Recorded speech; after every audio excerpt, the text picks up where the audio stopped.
মাত্র আয়ু হলো 40। এই 40 বৎসর আয়ুতে কি করবে? তাই সৃষ্টিকর্তা ব্রহ্মার কাছে ছুটি চলল পঞ্চভক্ত। সেই পাঁচজন ভক্ত গিয়ে বললেন, হে সৃষ্টিকর্তা ব্রহ্মা, কোন হত জীবের এত অল্প আয়ু কি হবে? কৃপা করে করুণা করে কিছু বাড়িয়ে দিন। সার্বভৌম ভট্টাচার্য তিনি সকল ভক্তদের বলেছিল যে আমি যখন হরি কথা বলবো তোমরা সকলেই আস্বাদন করবে, তোমরা কোনো কথা বলবে না, ঠিক আছে? কেমন? কেউ কিচ্ছু বলছে না।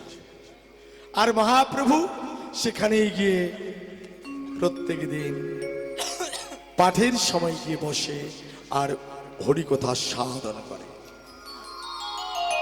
ভক্তমন্ডলী, ভক্তিমতী মা, 7 দিন পাঠ শেষ হলো। 7 দিন পাঠ শেষে সবাই যে যার রাত্রিকালে রন্ধনশালায় সেবার ঘরে গেল, কিন্তু গেল না সার্বভৌম। সার্বভৌম গেলেন না। সার্বভৌম যখন গেল না, মহাপ্রভু সেবার ঘরে গিয়ে দেখতে পেলেন, আরে সবাই এসেছে, আমি তো একজনকে দেখতে পাই না।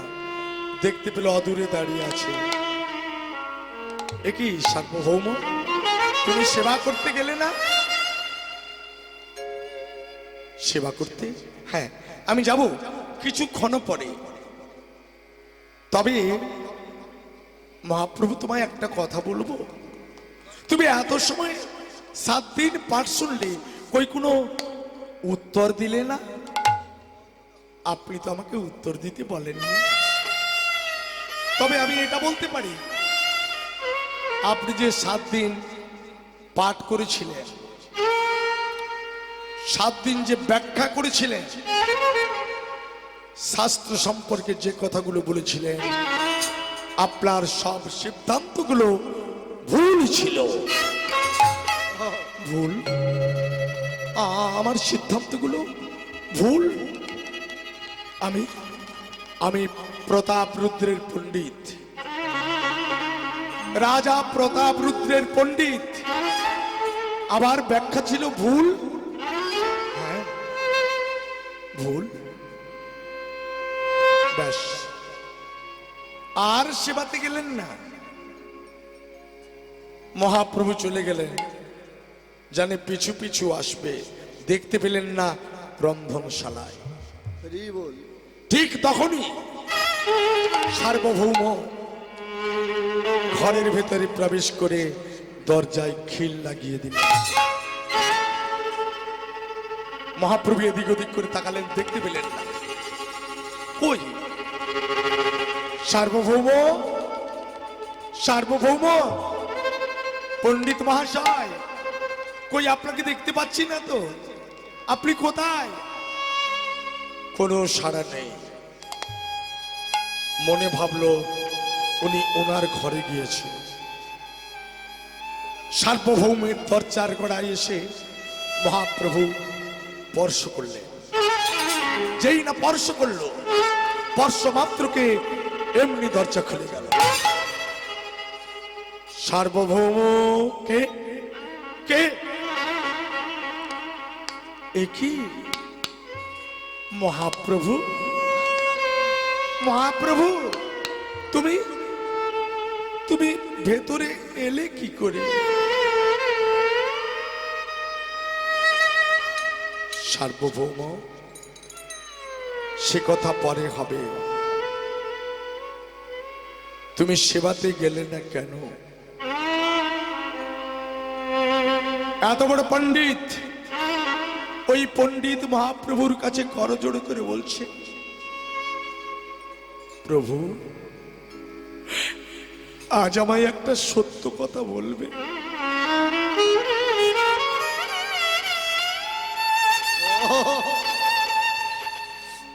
আমি সারা জীবন পাণ্ডিত্য করেছি, পাণ্ডিত্যের অহংকার করেছি, কিন্তু পাণ্ডিত্যের অহংকার করেও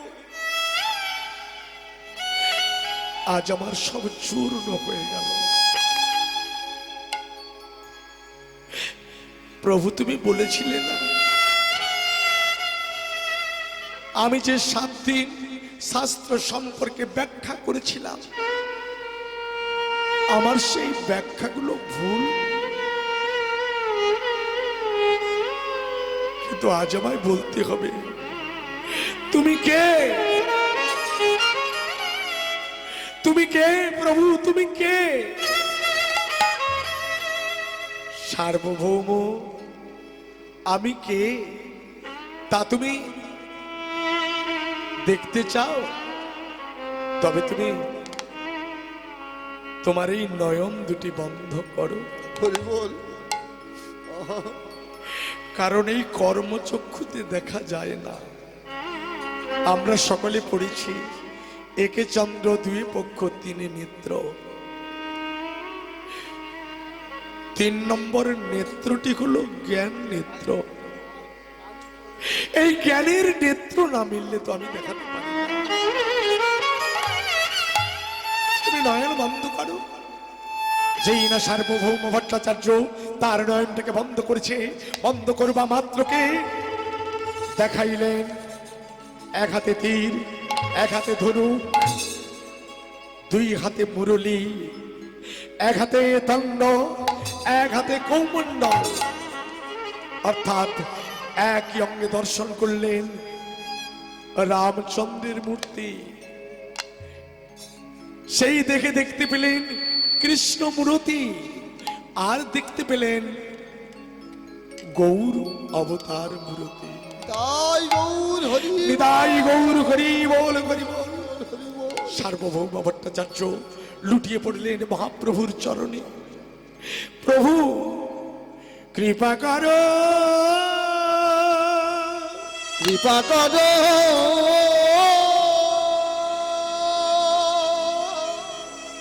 প্রভু হে, প্রভু হে, প্রভু হে, প্রভু হে,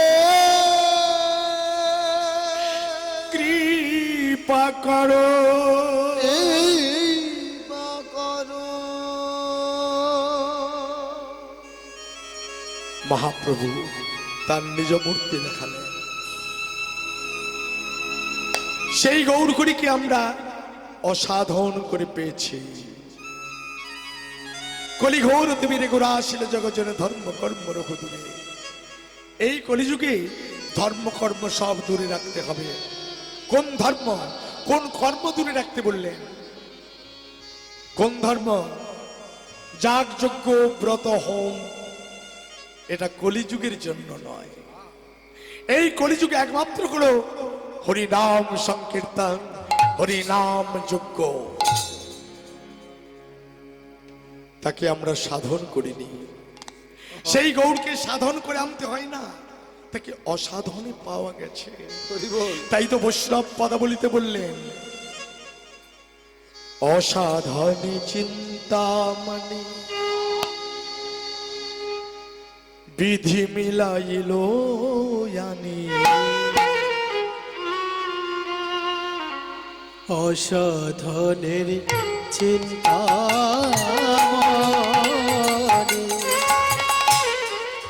বিধি মেলায় লয়ানে। অসাধনে চিন্তামণি বিধি মিলাইল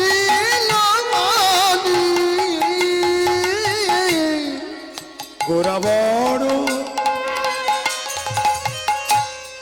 দয়ালো ঠাকুর, আমার গোরা বড় বড় দয়ালো ঠাকুর, আমার গোরাবার দয়ালো ঠাকুর। এমন হয় না আর হওয়ার নয় গো।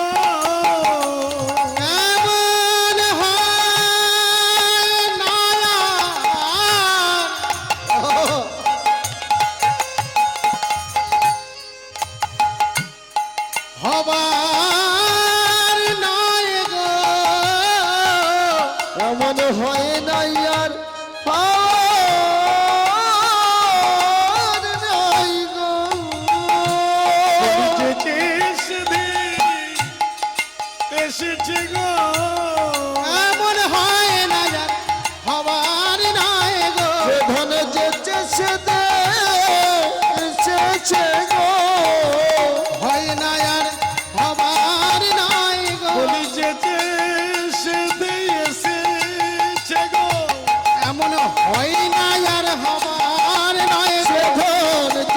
সেধে এসেছে গো এমন হয় না আর হবার নয় গো সেধে এসেছে গো এমন হয় না আর হবার নয় বলি প্রেম আমার গৌরে ভালো হয় না আর হবার নয় প্রেমে বিলাই হয় না আর হবার নয় গো এমন হয় না আর হার নাই গো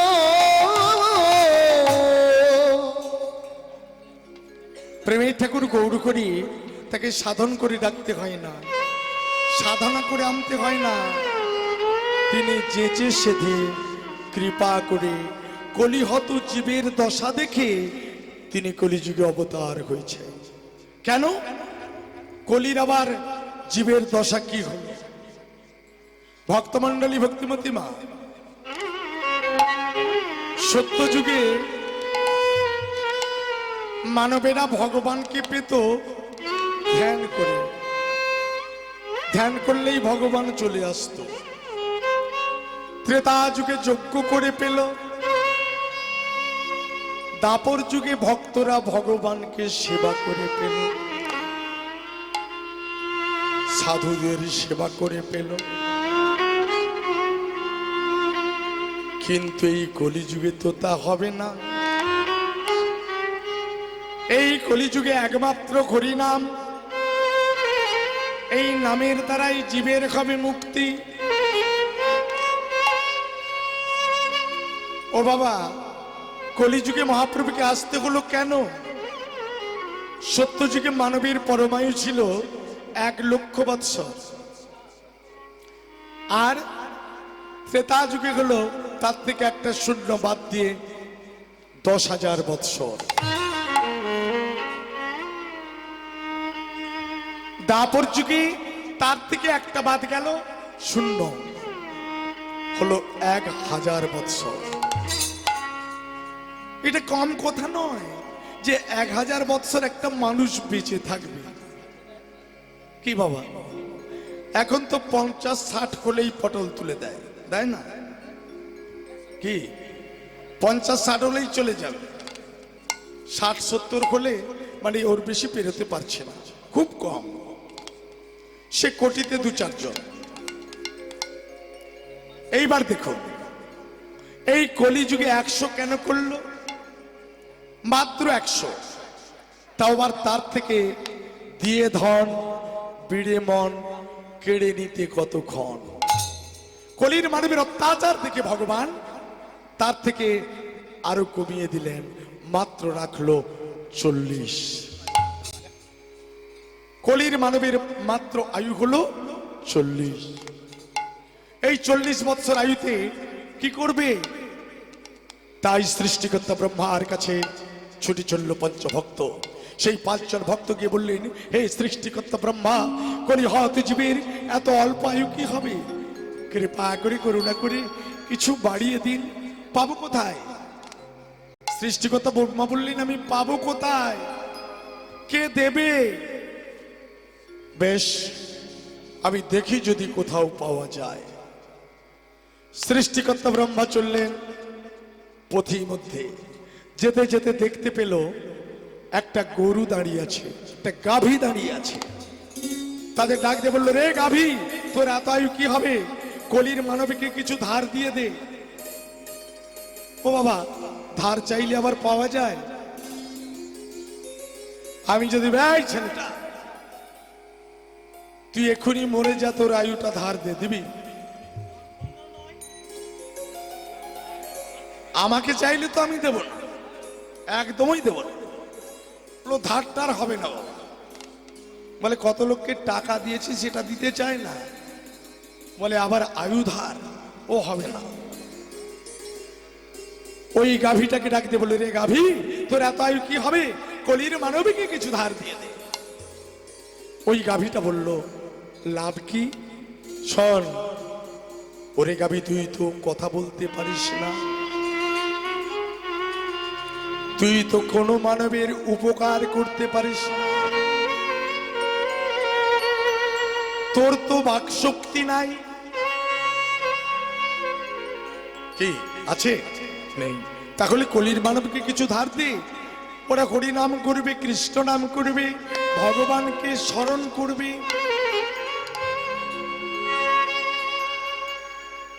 যেমন টাকা ইন্টারেস্ট দিলে, টাকা দিলে তার ইন্টারেস্ট পাওয়া যায়, ব্যাংকে রাখলে পাওয়া যায় না, যায় তো। তাহলে যদি ধার দিস, ওরা হরিনাম করলে তার কিছু অংশ তুই পাবি, তার থেকে তুই পশুকুল থেকে উদ্ধার পাবি। বেশ, তাই হবে।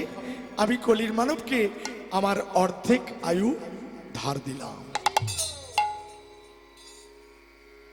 গরুটার কাছে ধার করলো 20। এইবার প্রতিমধ্যে চললো, দেখতে পেলে একটা গাধা চিনির বোঝা বয়ে নিয়ে যাচ্ছে। গাধাটাকে জিজ্ঞেস করলো, এ গাধা, আরে চিনির স্বাদ কি জানিস? গাধা বলে, জানি না, আমি শুধু বইতে জানি। লোকে বলে না, শুধু গাধার বোঝা বয়ে উঠছিস, শুধু বইতে জানিস, খেতে জানিস না। তবে এত আয়ু কি করবি? বেঁচে থেকে কি হবে? একটা মানবের জন্য 40 বৎসর আয়ু নির্ধারিত, আর তোরও আয়ু 40। কলির মানবকে ধার দে, কিছু পুণ্য হবে। ওই গাধাটা বলল, বেশ, আমি আবার 20 বৎসর আয়ু কলির মানবকে ধার দিলাম। এইবার চললো পথি মধ্যে, দেখতে পেলে একটা বাড়ির মধ্যে একটা বাবুর বাড়িতে কুকুর বাঁধা হয়ে আছে। ওই কুকুরটাকে ডাক দিয়ে বলল, রে কুকুর, আয়ু কি হবে? কলির মানবকে কিছু ধার দে। ওই কলির মানব যদি হরিনাম করে, তার পুণ্যের ভাগীদার তুই হবি, তুই কুকুর জনি থেকে তুই মুক্তি পাবি। কুকুরটা বলল, বেশ, আমি আমার 20 বৎসর আয়ু কলির মানবকে ধার দিলাম। কত আয়ু ধার করা হলো? গরুর কাছে 20, হ্যাঁ, গাধার কাছে 20, কুকুরের কাছে 20, 3 20 60, 60 বৎসর আয়ু ধার করা হলো। এরপরে সৃষ্টিকর্তা ব্রহ্মপথের মধ্যে যেতে যেতে দেখতে পেল একটা বৃক্ষের ওপরে একটা শকুন বসে আছে। ওই শকুনটা বসে বসে কাঁদছে। রে শকুন, তুই বসে বসে কাঁদছিস কেন? আমি তোকে বাকশক্তি দিলাম, কথা বল। ওই শকুনটা বলল, আজ 6 মাস হলো এই বৃক্ষের ওপরে বসে আছি, একটা মৃত গরু পড়ে না যে তার মাংস টুকরে টুকরে খেয়ে আমি জীবন ধারণ করব। এত আয়ু রেখে কি হবে? কলির মানবকে কিছু ধার দিয়ে দে, পক্ষীকুল থেকে উদ্ধার পাবি। একটা মানবের আয়ু 40, আর তুই একটা পাখি হয়ে তোর আয়ু 40।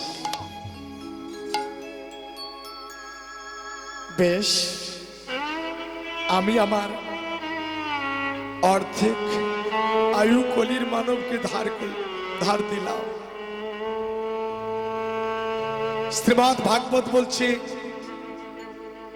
100 বৎসর কলির মানবের পরমায়ু, কিন্তু না, মনুগ্রন্থে বললেন 120। ওই যে শকুনের কাছে ধার করেছি। আপনারা বলবেন, তাহলে কি 120-র বেশি কেউ বাঁচে? না, বাঁচে সাধনার জোরে, তার কৃপা বলে। কারণ তৈলঙ্গ স্বামী বেঁচে ছিল 272 বৎসর। 272 বৎসর বেঁচে ছিলেন। অর্থাৎ সাধনা থাকলে, কৃপা থাকলে আপনিও মৃত্যুঞ্জয় হতে পারেন। বেশ